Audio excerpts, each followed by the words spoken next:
우리는 이 세계에 두 세계가 있습니다. 하나는 진화론적 세계라고 말할 수 있겠죠. 진화론자들이 주장하는 것을 동의하고 따라가는 사람들. 이들은 모든 게 우연입니다. 우연으로 이 세상이 만들어졌고 또 우연히 태어났고 우연히 살다가 우연히 가는 거죠. 그러나 창조론자들은 다릅니다. 우리가 창조론을 믿습니다. 예수 하나님의 창조를 우리가 믿는데 우리는 그저 태어나지 않았다는 거죠. 분명히 원인이 있고 결과가 있는, 우리가 태어나기 전에 하나님의 계획이 먼저 있었습니다. 우리는 그저 태어나지 않고 우리는 목적이 있는 인생으로 하나님 우리를 만드셨다.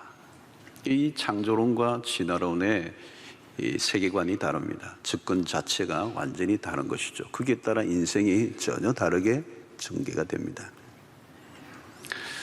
하나님은 우리 한 사람 한 사람에 대한 목적을 가지고 만드셨다. 우리는 대량 생산해서 도매금으로 넘겨지는 상품이 아니다. 막 찍어낸 상품이 아니다. 우리는 최고의 장인이신 하나님의 손에 의해 지음받은 글작품들이다. 마스터피스다. 하나님의 솜씨로 우리는 특별히 디자인된 존재들이다. 우리는 하나님의 형상을 따라 지음을 받았다는 것입니다. 엄청난 얘기죠, 여러분. 대가들이 그림을 완성하고 난 다음에 자신의 사인을 아래에 이렇게 사인을 합니다. 마음에 들지 않는 작품을 사인하지 않아요. 완성된 그림에만 사인을 합니다. 자신의 작가의 혼을 심어 넣어서 자신이 심혈을 기울이고 자신의 명예를 걸고 이제 마지막 사인을 하는 거예요. 우리 하나님의 형상으로 지원받았다는 것은 이건 어마어마한 얘기입니다. 하나님의 혼, 하나님의 모든 정신, 하나님의 형상을 그대로 우리 안에 심어 놓으셨다는 거예요. 그래서 우리의 재능과 기질과 성격과 골수와 조직까지도 하나님의 손이 미치지 않은 곳이 없다. 하나님이 만드신 피조물이라는 점에서 우리는 불후의 명작들이, 우리는 뜰이 처리하는 싸구려가 아닙니다. 하나님이 인간을 지으신 목적을 깨닫게 될 때 우리는 의미를 추구하며 살게 되는 것입니다. 자, 여러분 옆에 앉아 계신 분이 오늘 우리가 조금 전에도 인사했지만 얼마나 놀라운 글작품들인지 몰라요. 명작들이십니다. 홀켜보면 안 됩니다. 경이로운 눈으로 바라보셔야 돼요. 죽음의 수용소를 쓴 빅토르 프랭크라고 하는 사람이 있습니다. 그런 정신과 의사였습니다. 그런 수용소 안에 갇혀 있으면서 사람들을 유심히 관찰했어요. 근데 그 안에서 그저 생존에만 급급한 사람들, 그저 서바이벌에만 힘쓰고 있는 사람들은 거의 대부분 정신적으로 무너져 내려가는 거예요. 완전 창난을 일으키기도 하고 그냥 불행하게 죽어가는 거죠. 그러나 수용소 안에서 의미를 찾아서 생활하는 사람들이 있었어요. 어떤 사람은 유리 조각을 주워서 날카롭게 만들어 매일 면도를 하는, 그 삶에 아무 희망이 보이지 않는 그 한가운데서도 삶의 의미를 찾아내는 사람들은 결국은 살아남더라는 거예요.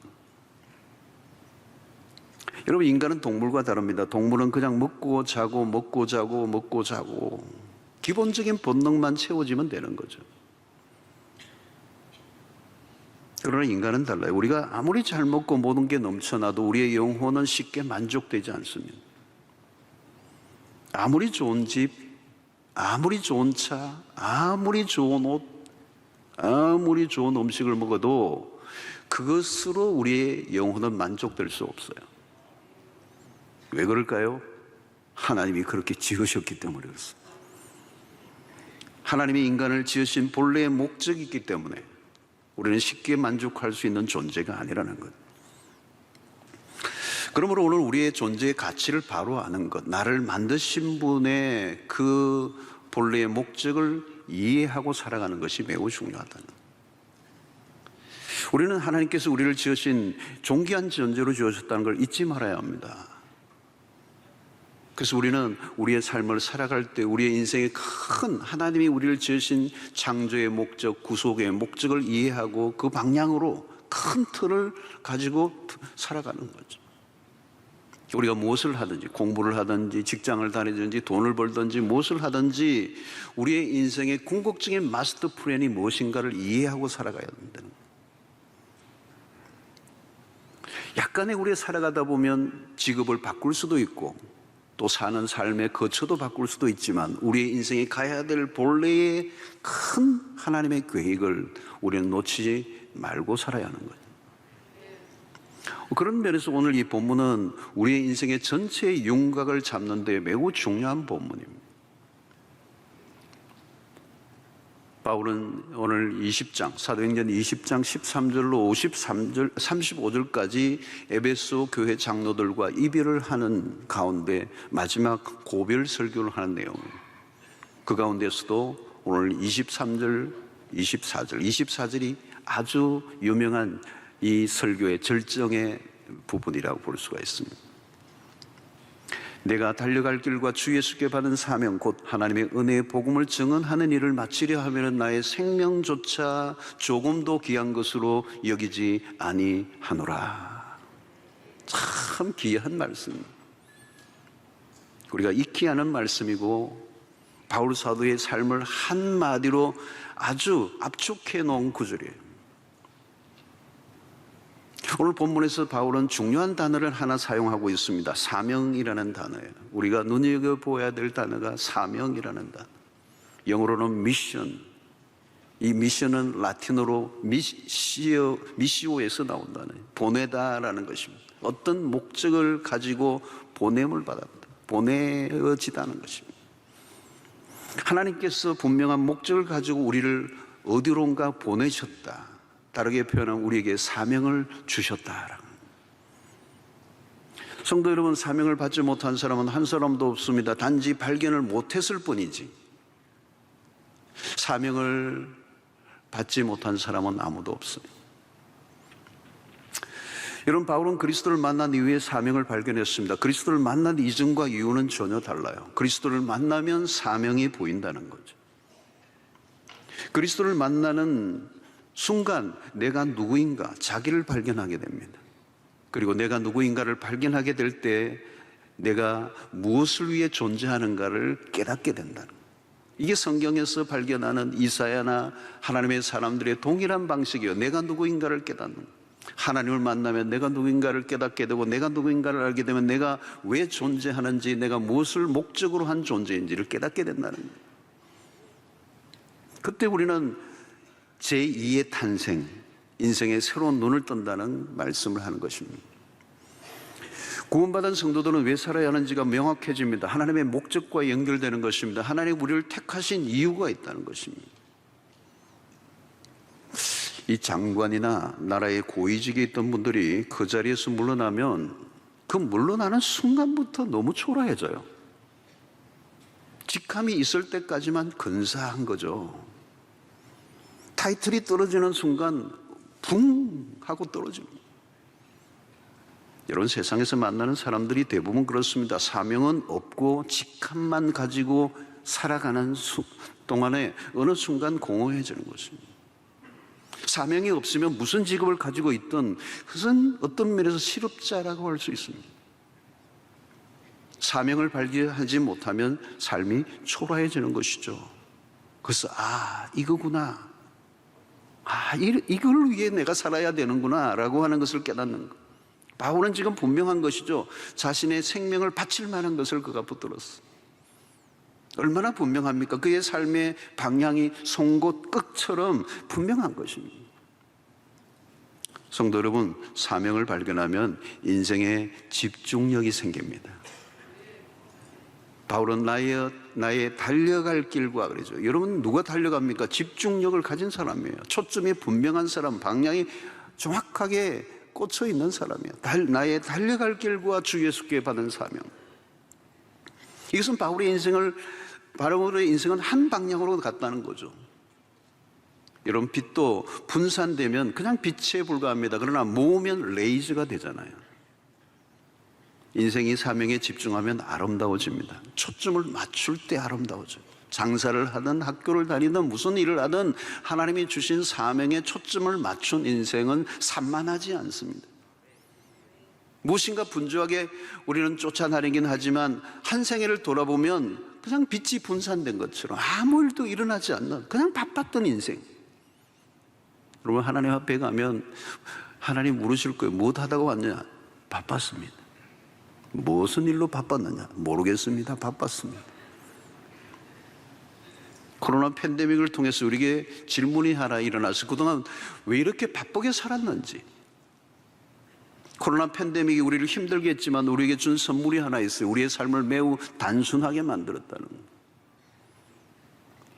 우리의 많은 계획들이 다 캔슬됐어요. 다 취소되고 말았어요. 꼭 해야 될 줄 알았는데 캔슬됐는데 괜찮아요. 속도를 늦추게 했습니다. 복잡한 삶을 단순화시켜야 했습니다. 정신없이 바쁘게 살았지만 돌아보면 의미 없는 바쁨들이 얼마나 많았는지. 꼭 해야 될 일은 하지 못한 채 하지 않아도 될 일들에 우리가 얼마나 많이 부대끼며 살았는지를 발견하게 된 것입니다. 사랑하는 성도로 우리의 인생에 내가 하고 싶은 것을 다 하고 살 만큼 길지 않습니다. 단순한 삶, 집중력을 가진 삶, 사명에 꽂힌 삶. 그래도 우리 원로 목사님의 삶을 제가 곁에서 바라볼 때 늘 그것을 느꼈습니다. 참 단순하게 사셨다. 사명자의 삶은 단순해요. 장가지를 다 치셨어요. 굵직하게 사셨어요. 하나의 집중된 삶을 사셨어요. 사명자의 삶은 집중력입니다. 바울을 보십시오. 무엇에 집중한 삶입니까? 24절에 나의 달려갈 길과 주 예수께 받은 사명 곧 하나님의 은혜의 복음을 증언하는 일을 마치려 하면은 그랬어요. 딱 하나입니다. 하나님의 은혜의 복음. 그 복음을 증언하는 일에 그 일을 마치려 하면 나의 생명을 조금도 귀한 것으로 여기지 않겠다. 바울은 분명합니다. 내가 달려가야 할 내 인생의 모든 것을 질주할 유일한 한 가지, 그것은 주님이 나에게 주신 사명이고 그 사명은 하나님의 은혜의 복음을 증언하는 일이고 이 일을 마치려 하면 나의 생명을 조금도 귀한 것으로 여기지 않겠노라. 바울은 하나님의 은혜의 복음을 증언하는 일에 집중했습니다. 바울은 복음의 사도였습니다. 그가 관심을 가진 것은 오직 하나였습니다. 복음을 전파하는 것. 앉으나 서나 사나 죽으나. 당신은 오늘같이 편리한 교통수단이 없었던 때입니다. 그런데 그의 사역을 정리해 보니 환산을 하면 약 1만 6천 킬로라고 하는 엄청난 거리를 순회하며 복음을 전하고 교회를 세웠어요. 여러분, 1만 6천 킬로. 자동차도 없던 그 시대에 상상할 수 없는 거리입니다. 그런 그 일에 생명을 걸었습니다. 바울은 복음의 위력을 알았습니다. 복음이 자신의 인생을 뒤집어 놓았습니다. 그가 받은 복음이 증거될 때 무슨 일이 일어나는가를 그는 눈으로 보았습니다. 그런 복음에 미친 사람이었습니다. 그런 생명을 걸 만한 것을 찾았습니다. 생명을 위해, 이 복음을, 사명을 위해 생명을 걸었던 것이죠. 여러분, 생명은 하나밖에 없기 때문에 누구나 생명을 아까워합니다. 죽음의 위협이 오면 누구나 움츠려들고 두려워하죠. 그러나 바울은 자신의 생명을 조금도 아까워하지 않았어요. 이유는 자신의 생명보다 더 귀중한 것을 발견했기 때문에. 사랑하는 성도 여러분, 누가 행복한 사람입니까? 자신의 생명을 바칠 만한 것을 발견한 사람이에요. 자신의 생명을 바칠 만한 것을 발견한 사람은 결코 불행하지 않아요. 최상의 인생입니다. 최고의 가치를 추구하는 인생이 될 수가 있습니다. 왜 인생이 시시하게 끝나버립니까? 생명을 바칠 만한 것을 발견하지 못했기 때문에 쓸데없는 것에 인생을 낭비하고 말기 때문입니다. 여러분, 기네스북 같은 데 가보세요. 기네스북에 오른 사람들 가운데 별 희한한 사람들도 많습니다. 공을 몇 시간 차느냐 뭐 이런 것도 있어요. 떨어뜨리지 않고. 그랬어요. 어떤 인도의 여자분은 일평생 손톱을 길렀대요. 쭉 이러고 다니시는 거예요. 웃기는 짬뽕이라고 그래요, 그걸.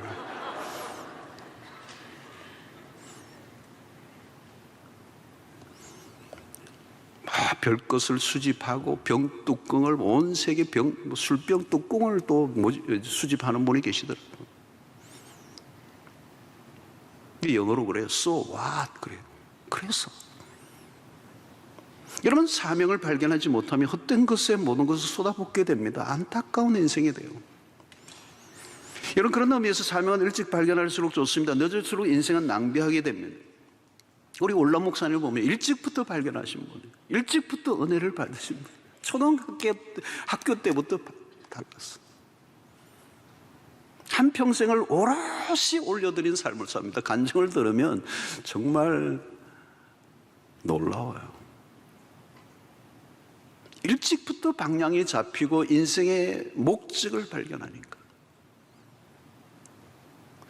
그러면서 저는 그런 면에서 우리 청소년기가 얼마나 중요한지, 사춘기의 아이들이 방황을 얼마나 많이 합니까? 청소년기에 주님을 만나지 못하면요, 방황은 길어지는 거예요. 아니, 일평생 사춘기예요.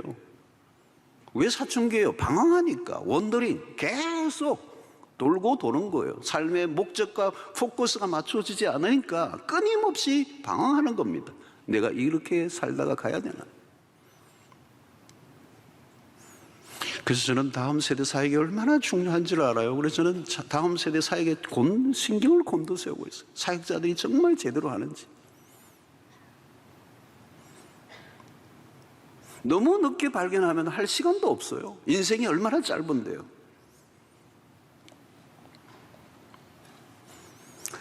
자, 여러분, 어떤 것들이 사명인가요? 우리가 몇 가지 좀 살펴보면 내가 가지고 있는 모든 것은 사명과 연결이 됩니다. 거저 주어진 것은 아무것도 없어요. 여러분, 우리에게 주어진 복은, 복이라는 개념은 전부 다 사명입니다. 우리에게 그냥 복을 주시지 않았어요. 창세기 12장에 아브라함에게 주셨던 그 복은 개인의 복으로 끝나지 않아요. 그 복은 모든 민족에게로. 그게 복에 하나님의 부르심이 있다는 거예요. 복을 주셨다면 그 복은 사명이라는 거죠.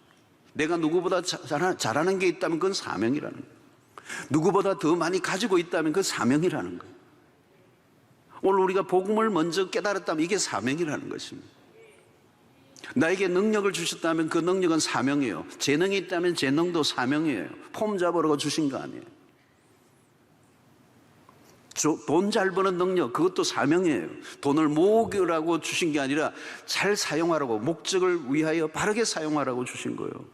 여러분, 남다른 지성을 가지고 있다면 그것도 사명입니다. 얼마 전에 돌아가신 이어령 교수는 지성의 사람이었습니다. 그러나 지성의 한계를 깨달았죠. 그는 지성에서 영성으로 넘어갑니다. 얼마 전 마지막 죽음 앞에서 그의 고백은 죽음을 준비하는 그 순간에 그의 딸 이미나 목사를 통하여 자신은 죽음을 어떻게 준비해야 되는가를 배웠다고 말합니다. 지성이 죽음을 준비할 수 있는 준비를 해주지 않아요. 그런데 그의 딸을 통하여서. 여러분, C.S. 루이스가 지성적인 사람이었습니다. 기독교적인 문화 속에 살았지만 기독교에 대해서 매우 적대적이고 냉소적인 삶을 살았습니다. 그리고 그가 하나님을 만나고 나서는 그의 지성으로 무신론적 세상에 기독교를 변증하는 일에 가장 멋지게 사용한 사람이 되었어요. 오늘 목사님들이 얼마나 많이 C.S. 루이스를 사용하는지 몰라요. 그의 탁월한 번뜩이는 지성이 오늘 하나님을 대적하는 세상의 사람들, 그 지성들과 대적하는 아주 강력한 무기로 이 쓰임을 받을 수 있었다는 거죠. 바울의 지성이 신약을 기록하는 데 영향을 주었습니다. 로마서를 보십시오. 물론 성령의 감동이 있었지만 바울의 가진 지성을 사용하셨어요. 지성으로 사람을 비판하고 사람을 매도하는 일에 사용하지 않고 남들이 깨닫지 못한 진리로 사람들의 생명을 살려내는 위하여 사용하라는 것. 여러분, 그냥 똑똑하게만 하면 안 돼요. 아무 소용없어요. 여러분. 지성이 회심을 해야 된다.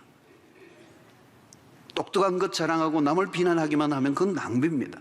지성을 창조적인 일에 사용하고 영혼을 살리는 일을 위하여 사용해야 하는 것입니다.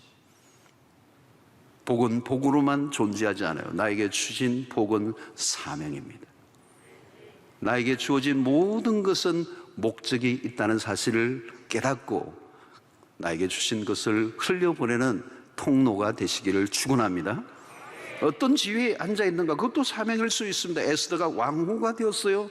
죽기 직전에 있던 유다 민족을 위하여 왕을 만날 시간이 아님에도 불구하고 왕 앞에 나가는, 그때 그가 한 유명한 말이 죽으면 죽으리이다.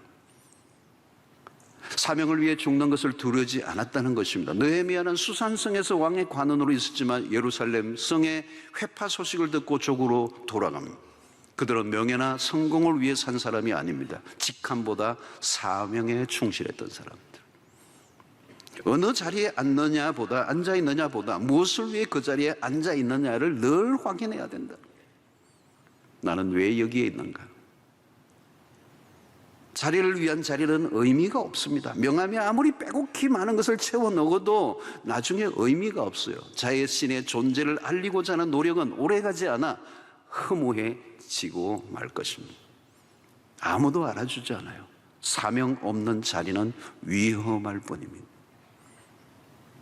또한 아픔이 사명이 될 수 있습니다. 남다른 아픔을 경험했다면 그것이 사명입니다. 다른 사람이 겪지 않은 고통이 있다면 그것은 사명이 될 수 있습니다. 그리스도 안에서 경험한 아픔은 부끄러운 것이 아니에요. 숨길 이유도 아니에요. 하나님은 그것을 사용하여 하나님의 영광을 드러내기를 원하시는 것입니다. 감옥 갔다 온 것도 사명이 될 수가 있습니다. 일부러 감옥 갈 필요는 없지만 미국의 닉슨 대통령 때 워터게이트 사건으로 감옥에 들어간 찰스 콜슨 박사가 있어요. 닉슨 대통령의 특별 법률 고문으로 있던 그가 워터게이트 사건으로 감옥에 가고 맙니다. 권력의 상층부를 늘 맴돌던 그가 감옥 속에 들어가 마침내 예수를 만나게 됩니다. 그리고 그가 사명의 눈을 뜨죠. 그래서 세계적인 조직이 된 교도소 선교회를 창설하고 그게 창설자가 됩니다. 감옥 안에 들어간 사람들에게 복음을 전하는 이 일이 세계적인 조직이 되어서 엄청난 열매를 거두게 되었다. 그가 감옥에 들어가지 않았다면 그 일은 일어날 수가 없었을 것이. 바울은 예수를 믿는 사람들을 잡아가두고 죽이는 일에 동참한 것을 숨기지 않습니다. 자신은 죄인의 괴수라고 그랬습니다. 그의 약함을 숨기려 하지 않았습니다. 모든 것을 사명으로 전환시켰습니다. 장애인이 있는 가족들은 그것이 성화되면 장애인 사역자가 될 수 있어요. 아픔이 사명으로 연결되는 것이죠. 아픔을 겪고 나면 나와 비슷한 아픔을 겪는 사람들이 눈에 들어오게 돼 있어요. 이전에는 전혀 보지 못했던 세계가 보이죠. 그래서 내가 아픔을 겪으면서 깨달은 것들을 나누고 섬길 수 있다면 그 아픔은 아름답게 성화되어 사명이 될 수 있는 것입니다. 부담감이 사명이 될 수 있습니다. 모세는 어느 날 동족에 대한 부담을 느낍니다. 하나님이 주신 마음이에요.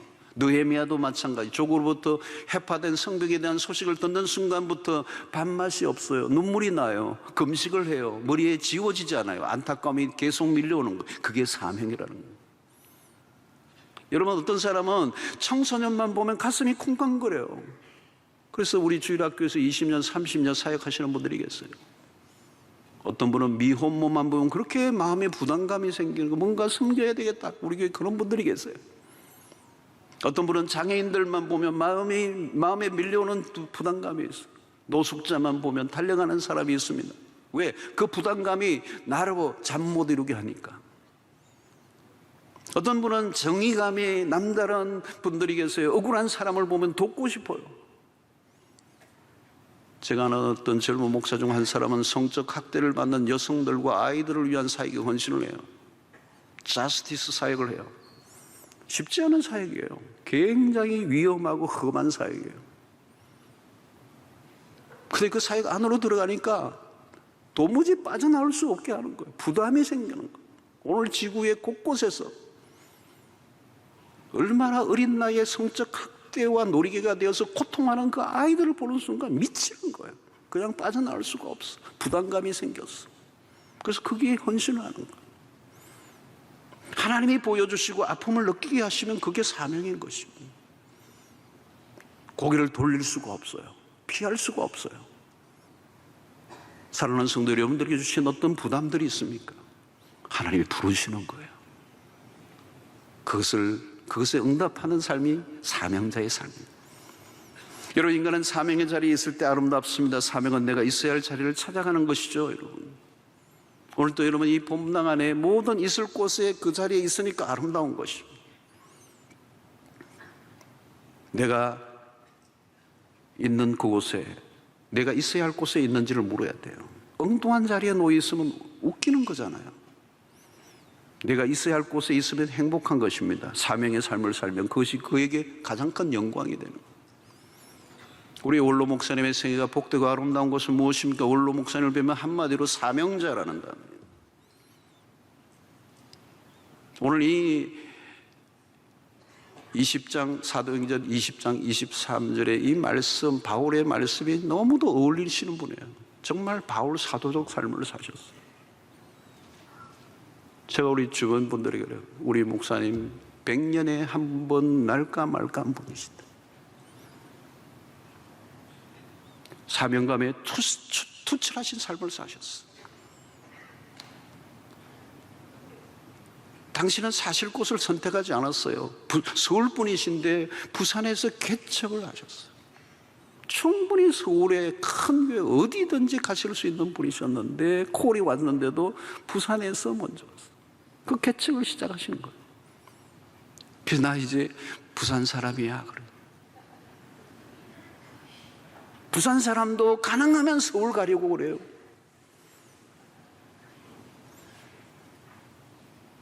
목사님이 어디에 사느냐는 관심 바뀌었어요. 내가 어디에 사는가 그건 중요하지 않아. 어느 동네에 사느냐 그건 중요하지 않아. 어느 나라에 사느냐 그건 중요하지 않아. 사랑하는 성도 여러분, 끝이 멋있어야 합니다. 그러나 여러분, 사명의 길은 쉽지 않습니다. 대가를 지불해야 합니다. 오늘 23절에 보니까 오직 성령이 각성해서 내게 증언하여 결박과 환란이 나를 기다린다 하시나. 무슨 얘기입니까? 예루살렘으로 들어가면 무슨 일이 일어날지 몰라요. 바울 사도에게 죽음이 기다리고 있다는 얘기입니다. 그러나 그것을 예감하면서도 그는 죽음을 두려워하지 않고 예루살렘으로 들어가죠. 생명을 내어놓은 것입니다. 그는 자신이 사느냐 죽느냐는 중요한 주제가 아니에요. 자신의 삶의 어떤 것도 자기를 얽어맬 수 있는 게 아니에요. 바울의 중심축은 오직 복음 증거 하나에 꽂혀 있기 때문에. 그러나 이 사명은 그냥 감당할 수 없습니다. 말로는 안 돼요. 사명의 길은 쉽지가 않습니다. 많은 사람들은 사명을 받았어요. 그러나 그 사명을 위해 대가를 지불한 사람은 많지가 않습니다. 사명을 받았지만 그 사명을 위해 대가를 지불해야만 비로소 그 생애가 아름답게 되는 것입니다. 오늘 바울은 나의 달려갈 길과, 그는 사명을 위해 다름박질 쳤습니다. 달려갈 길과 전력 질주를 했습니다. 다름질에는 시작이 있고 끝이 있습니다. 하나님 우리 모두를 사명자로 부르셨어요. 멈추면 안 돼요. 계속 달려야 돼요. 언제까지? 사명이 마칠 때까지. 그 사명은 은혜의 복음 증언하는 일을 마칠 때까지, 하나님이 주신 사명을 다할 때까지 뛰라는 거예요. 왜 삶이 흐트러집니까? 왜 옆길로 빠지죠? 왜 삶의 힘이 빠져버립니까? 사명을 놓쳤기 때문에. 사명이 희미해지면 그렇게 되는 거예요. 여러분, 사명감이 중요합니다. 사명감은 우리의 삶의 엔진입니다. 추진력입니다. 살게 만드는 힘입니다. 아무리 많은 것을 가지고 갖추고 살아도 사명감이 없으면 삶의 에너지는 현저하게 떨어질 수밖에 없습니다.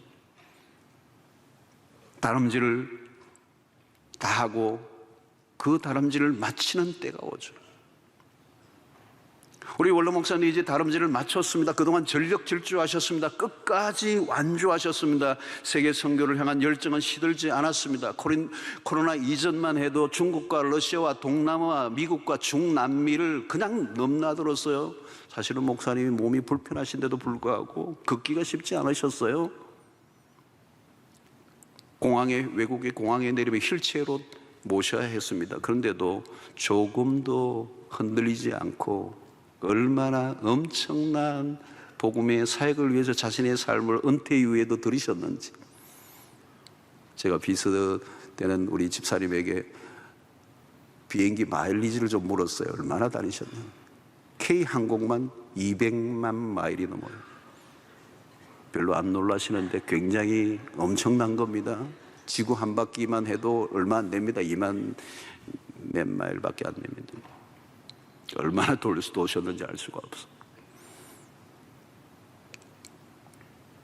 아마 다른 사람이 할 일에 몇 배를 하시고도 남는 삶을 사셨습니다. 누구보다 그러면서도 행복한 삶을 사셨어요. 나는 늘 행복하다고 말씀하셨고 늘 꿈꾸는 소년처럼 보였어요. 중국을 다니실 때는 늘 행복해 하셨어요. 중국 국가의 인정을 받아서 마음껏 복음을 전하는 이 엄청난 역사가 원태 이후에 우리 목사님에게 주어졌을 때 감격하며 다니시는 거예요. 그 중국 대륙을 돌고 도시면서 세계 선교의 꿈을 놓치지 않으셨던 삶을 살아내셨습니다. 그래서 그분은 행복하셨습니다. 그리고 입에서 날마다 행복하다고 말씀하셨어요. 사랑하는 성도 여러분, 사명을 완수하고자 할 때 하나님께서 적극적으로 도우십니다. 하나님의 나라를 구하는 목표가 분명하면 하나님이 그것이 가능하도록 도와주십니다. 사명의 사람은 걱정할 필요가 없어요. 정말이에요. 염려할 필요가 없습니다. 우리 원로 목사님이 염려하지 않아요. 염려하는 게 하나도 없어. 다 맡기셨어. 나는 사명을 위해서 살 뿐이에요. 나는 하나님을 위해서 살면 하나님이 나를 도우신다는 이 놀라운 신앙의 철학을 굳게 믿고 사셨어.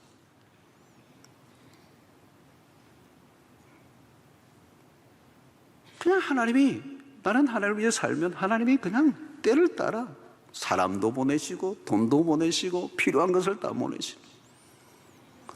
성도 여러분, 우리의 형편과 처지를 생각할 필요가 없습니다. 우리가 하나님을 위해서 우리의 삶을 드리면 되는 거예요. 내가 없으면 없는 대로, 있으면 있는 대로, 건강하면 건강한 대로, 아프면 아픈 대로, 내 형편대로 내 있는 위치에서 우리의 삶이, 우리의 마음이 하나님께로 향하고 복음을 위해서 헌신하고자 하면 그 다음은 하나님이 하시는 거예요.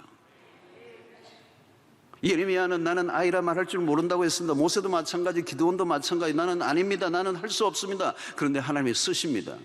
하나님이 쓰시면 되는 거예요. 나의 형편과 능력이 중요한 게 아닙니다. 하나님이 쓰시면 되는 거예요. 문제는 나의 중심이 하나님의 나라와 그 복음을 위해 내 마음이 정해져 있느냐는 거죠. 마태복음 6장 33절을 보십시오. 너희는 먼저 그의 나라와 그의 의를 구하라. 그리하면 이 모든 것을 너에게 더하시리라. 저는 오늘 이 사도행전 20장 23절과 마태복음 6장 33절은 너무도 앙상블이에요. 너무도 어울리는 말씀이에요. 너희는 먼저 그의 나라와 의를 구하라. 그리하면 이 모든 것을 너에게 더하시리라. 내가 사명에 초점을 맞추고 살기로 결단하면 하나님이 그 다음 알아서 챙겨주시는 거예요. 여러분, 생존이냐 사명인가를 분명히 아셔야 돼요. 그냥 단순히 서바이벌하는 생존 그냥 먹고 살기 위해서 생존하는 인생이냐, 아니면 사명에 초점을 맞추는 인생이냐. 두 클래스예요, 여러분. 그에 따라 전혀 삶의 방식이 달라집니다.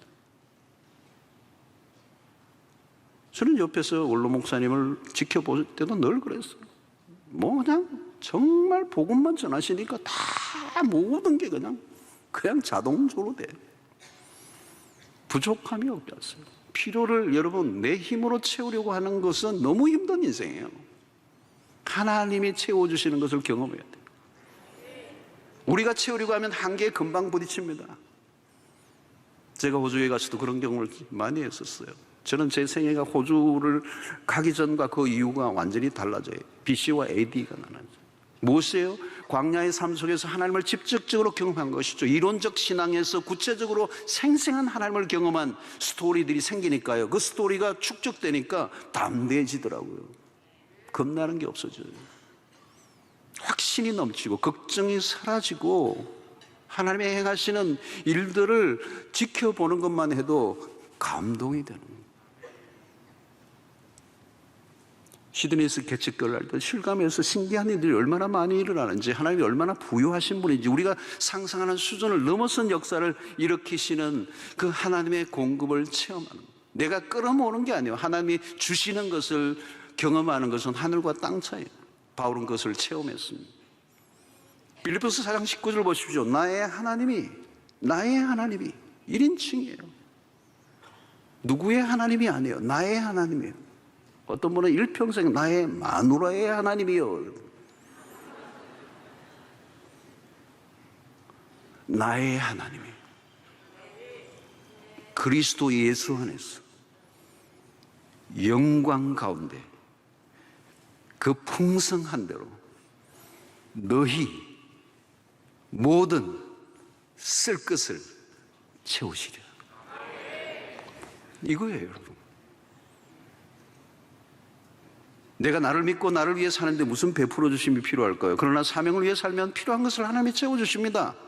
그냥 능력을 달라고 하면 안 돼요. 하나님의 사명을 감당할 때 하나님이 능력을 주시고, 은사를 그냥 달라고 하면 안 돼요. 이런 돈을 그냥 달라고 할 이유가 없어요. 하나님이 알아서, 하나님이 더 급하세요. 사명이 뭡니까? 하나님의 일을 내가 대행하는 것입니다. 그러니까 하나님의 신경, 하나님의 마음이 꽂힌 곳이 바로 사명의 자리예요. 하나님이 그냥 두실 리가 없습니다. 여러분 007 영화를 보면 제임스 본드는 돈 걱정하지 않아요. 007 가방만 열면 달러가 꽉 차 있어요. 그가 쓰는 모든 헬기가 동원되고 자동차가 동원되고 첨단의 장비가 동원되는데 왜요? 미션을 위하여. 사랑하는 성도 여러분들 모두가 사명자들입니다. 우리 각자에게 주신 사명이 있습니다. 우리가 달려갈 길이 있습니다. 예수 믿고 구원받은 사람은 예외가 없습니다. 우리의 직업이 무엇이든 돈이 있든 없든 건강이 있든 없든 우리의 관심은 하나예요. 복음을 듣지 못하고 지옥으로 달려가는 사람들에게 예수 그리스도의 복음을 증거하는 일이 돼요. 성도 여러분, 누구에게나 죽음은 찾아옵니다. 생각보다 인생은 짧습니다. 너무 짧아요. 우리의 인생을 마감하는 날이 불현듯 찾아옵니다. 요즘 코로나의 상황이 되니까요, 진짜 알 수가 없어요. 알 수가 없어요. 우리의 가까운 사람들 가운데서 얼마나 그냥 무수 없는 소식들이 들려. 사랑하는 성도 여러분, 우리가 얼마 살는지 알지 못하지만 우리의 남은 시간은 사명을 위한 시간이 되어야 될 줄로 믿습니다. 마지막 숨을 거두는 순간까지도 복음을 전하고 말씀을 전하다가 부름을 받는 삶이 되기를 축원합니다. 우리가 이 땅에서 아무리 대단한 공적을 세워도 세월이 흐르면 아무도 감동도 기억도 하지 않아요. 그러나 사명을 위해 희생하고 눈물 흘리고 살았던 그 삶은 사라지지 않습니다. 왜? 하나님이 기억하시기 때문에. 저는 놀로 목사님 마지막을 지켜보면서 사명자라는 단어를 떠올리게 되고 이 구절을 생각해서 사도행전의 20장 23절의 이 바울 사도의 삶과 오버랩되는 걸 느꼈어요. 너무도 오버랩돼요. 아름다운 생애를 사셨어요.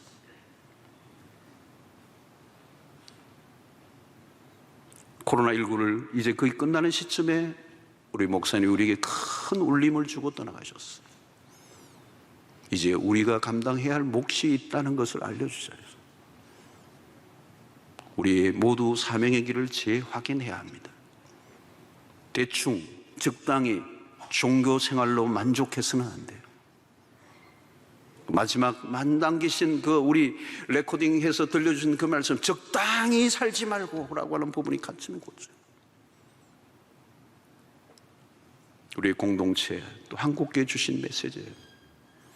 성도 여러분, 현대인들은 고민이 많습니다. 많은 것을 가졌으나 만족이 없어. 이유는 딱 하나예요. 삶의 목적이 턱없이 부족하기 때문에. 돈은 있고 풍족해도 목적이 빈곤하면 삶은 금방 초라해지고 허무는 밀려오게 됩니다. 결국은 미션이요, 사명이에요. 우리는 보냄을 받은 사람들이에요. 하나님이 우리를 목적을 두고 창조하셨고 목적을 두고 구원하셨습니다. 우리는 그냥 살다가 갈 존재들이 아니에요. 그냥 그렇게 그냥 흐드레로 그냥 불량품으로 적당하게 그냥 팔려나가는 그런 상품처럼 우리를 만드시지 않으셨어요. 우리는 위대한 걸작품, 하나님의 선하신 일을 위하여 우리를 지으신 우리를 구원하신 그 창조의 목적, 구속의 목적을 깨닫고 우리의 전 삶이 하나님의 계획과 하나님의 목적에 정확하게 맞추어질 때 그 인생은 이미 축복된 인생이요, 행복한 인생이요, 아름다운 인생이 될 수 있습니다. 그리고 우리에게 주신 그 사명을 깨닫고 그 사명에 목숨을 건 인생이 될 수만 있다면 그것보다 놀라운 축복은 없을 것입니다. 사명자, 하나님이 내게 주신 주 예수께 받은 그 사명, 오늘 우리 모두가 받아서 우리의 남은 생애 가운데 그 하나님의 아름다운 뜻과 섭리와 그 목적과 계획에 결을 맞추어 살아가는 한방향 인생 되는 여러분들 되시기를 주의 이름으로 축원합니다. 하나님 아버지, 오늘 또 우리에게 주신 말씀으로 인하여 다시 한번 우리의 영적 무장을 하기를 원합니다. 바울 사도가 고백했던 그 고백이 우리의 고백이 되기를 원합니다. 주 예수께 받은 사명, 곧 그 은혜의 복음을 증언하는 일을 마치려 하면은 나의 생명을 조금도 귀한 것으로 여기지 않겠다고 했던 그 바울 사도의 삶이, 그리고 우리 원로 목사님의 삶이 우리의 삶 속에서도 재현되게 하여 주시옵소서. 예수님의 이름으로 기도하옵나이다. 아멘.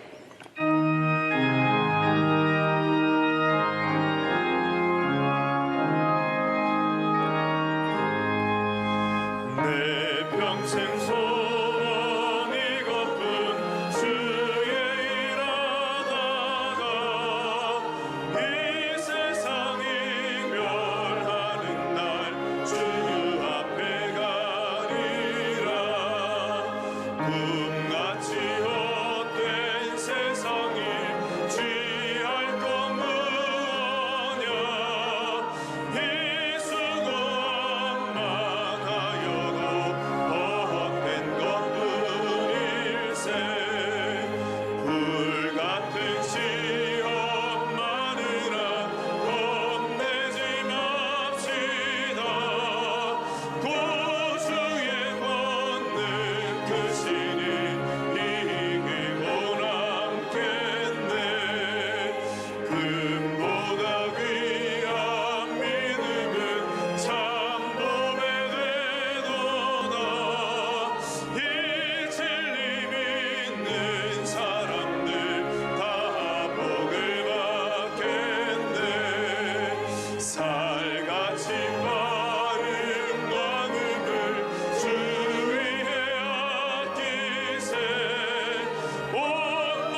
하나님, 이 시간에 귀한 물질을 구별하여 주의 손에 올려드렸습니다. 하나님의 나라와 복음을 위해서 귀하게 쓰여지게 하시고 드린 손길을 기억하사 우리의 모든 생업에 복을 주시며 흘러넘치게 하사 나누고 베풀고도 남는 역사가 일어나게 하여 주시옵소서.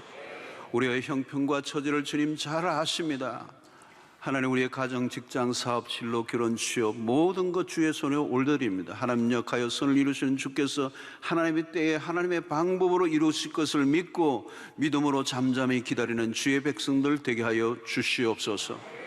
하나님, 병중에 있는 성도들 긍휼히 여겨 주시기 원합니다. 육체적 질병, 정신적 질병에서 치유함을 받게 하여 주시옵시고 모든 남덩이가 떨어져 나가고 우울증, 공황장애, 불면증이 사라지는 역사가 일어나게 하여 주시옵소서. 건강한 몸으로 주의하여 살게 하여 주시옵소서. 코로나로 감염된 우리 교우들을 주님 불쌍히 여기시고 치유하시고 완치되게 하여 주시고 후유증 없게 하여 주시옵소서. 이 코로나 정국이 빨리 종식되게 하여 주시옵시고 건강한 일상으로 돌아가 마음껏 주님을 예배하고 이웃을 사랑하는 일에 힘쓰는 저희들 되게 하여 주시옵소서. 오늘 또 하나님, 처음 나온 주의 백성들을 축복하시고 예수를 믿고 하나님의 자녀의 권세를 누리게 하여 주시옵시며 날마다 믿음의 깊은 경지 안으로 나아갈 수 있도록 저들을 인도하여 주시옵소서. 오늘 또 교회를 위하여 수고하는 일꾼들에게 복의 복을 더하시고 기쁨으로 섬기게 하여 주시옵소서. 흩어져 있는 백성들 군대로 유학으로 출장으로 어디에 있든지 주님 임마누엘로 함께하여 주시옵소서. 이제 세상을 향하여 나아갑니다. 우리의 발걸음을 인도하시고 한 주간 동안 우리의 모든 삶의 영역에 주의 권능의 팔로 하나님 함께하여 주시고 주의 은총의 옷깃으로 덮어 주시옵소서. 이제는 우리 주 예수 그리스도의 놀라우신 은혜와 하나님의 크신 사랑과 성령의 교통하심이 이제 다시 사명으로 무장하여 우리 주님 부르시는 날까지 다른 박질하며 최후의 그 순간까지 생명을 다하여 주의 복음 위하여 살기로 결단하는 주의 백성들 머리 위에 지금부터 영원토록 함께 있을지어다. 아멘.